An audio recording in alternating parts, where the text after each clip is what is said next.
ভাবে নাগরিক হিসেবে অধিকার ফিরে পাবো, এটাই আমাদের প্রত্যাশা। এবং আপনাদের এই রিপোর্টের মাধ্যমে সে প্রত্যাশা পূরণ হোক।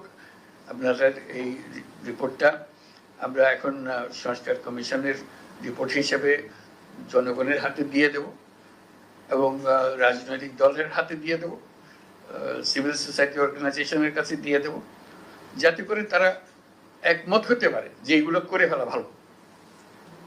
কারণ আমরা মনে করছি আমাদের এখানে আমাদের মাথা নাড়ছি, আমাদের ভালো লাগছে, সবাই যেন এটা মাথা নাড়ে, যেটা ঠিক কথা বলেছেন। আমাদের তো প্রাণের কথাটা বলেছেন, কারণ আমি তো ভুক্তভোগী, আমাদের তো পণ্ডিত হতে হবে না এটা বোঝার জন্য, অন্য জিনিসে পণ্ডিত হতে হবে। আমি যখন সংবিধান নিয়ে বসি সেটা পণ্ডিত হতে হবে, কিন্তু এটা তো পণ্ডিত হওয়ার দরকার নেই। এটা আমার সঙ্গে কথাবার্তা, আমাকে যে হেয় প্রতিপন্ন করে প্রতিদিন, এটার থেকে আমাকে মুক্তি দেবে, এটার আশার কথাটা আপনারা বলেছেন। আশা করি আমরা এটা সবাই একান্ত মনে এটা গ্রহণ করবে এবং বাস্তবায়ন করবে।